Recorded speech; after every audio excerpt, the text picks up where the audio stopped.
आज सभी को न्यूज ऑफ स्टेट में स्वागत है। आज दिन भर की खबरें कुछ इस तरह। देश में 3 जनवरी से शुरू होने वाले 15 से 18 उम्र वालों को वैक्सीनेशन के लिए रजिस्ट्रेशन शनिवार यानी 1 जनवरी से शुरू हो गया। कोविन ऐप के आंकड़ों के मुताबिक पहले दिन रात 11 बजे तक 3,15,000 बच्चों ने वैक्सीनेशन के लिए स्लॉट की बुकिंग की है।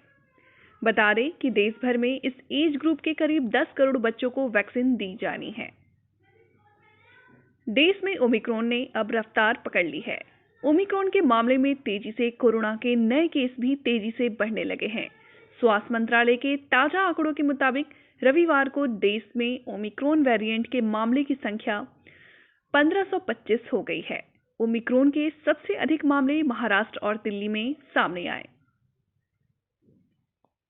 झारखंड में शनिवार को नए वर्ष की पहली तारीख को कोरोना संक्रमण के 1007 मामले सामने आए।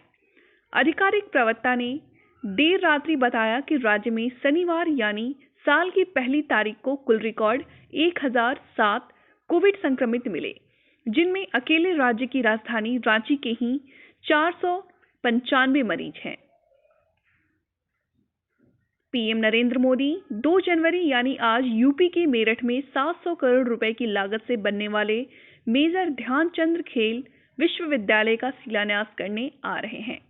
इसके साथ ही पीएम 1857 के क्रांति उद्यम स्थल ओखरनाथ मंदिर और शहीद स्मारक में क्रांतिकारियों को नमन करेंगे। इस दौरान राज्यपाल और सीएम योगी आदित्यनाथ भी मौजूद रहेंगे। झारखंड में कोरोना की दूसरी लहर की तरह अब एक दिन में संक्रमित मिलने लगे हैं। शुक्रवार को सबसे ज्यादा 753 नए संक्रमित मिले हैं। इसमें रांची जिले में सबसे ज्यादा 327 संक्रमित मिले हैं। वहीं कोडरमा में 63 और धनबाद में 61 संक्रमित मिले हैं। रांची के सांसद संजय सेठ, बड़कागांव से कांग्रेस विधायक अंबा प्रसाद और गुमला एसपी डॉक्टर एहतेशाम वकारी भी संक्रमित हो चुके हैं। रामगढ़ जिले में रेलवे ट्रैक पर एक युवक का शव बरामद किया गया। मामला भदानी नगर ओपी क्षेत्र का है। रविवार की सुबह शौच के लिए जा रहे ग्रामीणों ने पटरी के पास लाश देखी। इसके बाद मामले की सूचना रेलवे पुलिस को दी गई। पुलिस की टीम मौके पर पहुंची। शव की पहचान मतकमा गांव के ऊपर टोला निवासी बबलू कुमार यादव 26 वर्ष पिता नारायण गोप के रूप में की गई। ग्रामीणों ने युवक की हत्या की आशंका व्यक्त करते हुए पुलिस से मामले की जांच की मांग की है।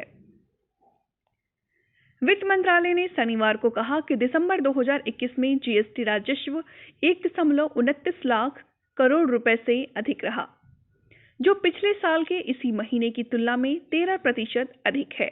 हालांकि नवंबर में सकल जीएसटी संग्रह 1.31 लाख करोड़ था, जो जीएसटी लागू होने के बाद से दूसरा सबसे अधिक था। दिसंबर लगातार छठा महीना है जब बेची गई वस्तुओं और प्रदान की गई सेवाओं में राजस्व 1 लाख करोड़ रुपए से अधिक रहा है। नशा तस्करी मामले में केस दर्ज होने के बाद से फरार चल रहे अकाली नेता विक्रम सिंह मजीठिया नए साल के मौके पर अमृतसर के स्वर्ण मंदिर में दिखाई दिए। उन्होंने दरबार साहिब में माथा टेका। मजीठिया की तस्वीरें सामने आते ही पंजाब पुलिस में हड़कंप मच गया। पंजाब पुलिस लगातार मजीठिया की गिरफ्तारी के लिए छापामारी कर रही है। मोहाली जिला अदालत से अग्रिम जमानत याचिका खारिज होने के बाद जब पंजाब हरियाणा हाई कोर्ट 5 जनवरी को मजीठिया की अग्रिम जमानत याचिका पर सुनवाई करेगा। उत्तर प्रदेश में 2022 में होने वाले विधानसभा चुनाव के लिए जोरदार तैयारी में लगी भारतीय जनता पार्टी मुख्यमंत्री योगी आदित्यनाथ को भी चुनाव लड़ाएगी। मुख्यमंत्री योगी आदित्यनाथ अयोध्या और गोरखपुर में से किसी एक जगह से चुनाव लड़ सकते हैं। मुख्यमंत्री योगी आदित्यनाथ ने चुनावी वर्ष 2022 के पहले दिन शनिवार को पूरे आत्मविश्वास के साथ दावा किया कि विधानसभा चुनाव में भाजपा न केवल 300 से ज्यादा सीटें जीतेगी बल्कि फिर सरकार भी बनाएगी। कोरोना और उसका ओमिक्रॉन वेरिएंट 23 राज्यों में फैल चुका है। दिल्ली और महाराष्ट्र में सबसे ज्यादा केस सामने आ रहे हैं। दिल्ली सहित कई राज्यों में स्कूल कॉलेज बंद है। वहीं शिक्षण संस्थानों में कोरोना तेजी से फैल रहा। जम्मू कश्मीर के श्री माता वैष्णो देवी यूनिवर्सिटी में 13 छात्र कोरोना पॉजिटिव पाए गए हैं। रियासी जिले के डीएम ने बताया कि कोरोना मामले मिलने के बाद कटरा में मौजूद यूनिवर्सिटी के कायरकाल कैंपस को बंद कर दिया गया है।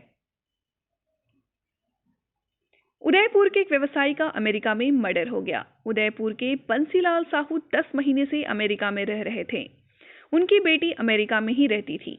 उनके दामाद का अमेरिका के मेडफोर्ड में होटल था। शुक्रवार को उनके घर में कुछ बदमाश लूट के इरादे से घुसे। उन्होंने रोकने का प्रयास किया। हार्ट के मरीज बंसीलाल को बदमाशों ने पूरी तरह पीटा। मारपीट में घायल बंसीलाल की मौत हो गई। गोपालगंज जिले में एक बड़ी खबर सामने आ रही है। नए साल की जश्न मनाकर घर लौट रहे बोलेरो सवार 11 लोगों को ट्रक ने कुचल दिया। हादसे में बोलेरो सवार सभी लोग घायल हो गए, जिन्हें इलाज के लिए सदर अस्पताल में इमरजेंसी वार्ड में भर्ती कराया गया। घायलों में 4 की हालत गंभीर बताई जा रही है, जिन्हें बेहतर इलाज के लिए मेडिकल कॉलेज रेफर किया गया। यह हादसा 1 जनवरी की देर रात कुचायकोट थाना के भटवा मोड़ के पास NH 27 पर हुआ। झारखंड के संसदीय कार्य व ग्रामीण विकास मंत्री आलमगीर आलम ने कहा कि अगर कोरोना का प्रकोप भयावह नहीं होगा तो मार्च 2022 से पहले झारखंड में पंचायत चुनाव होगा।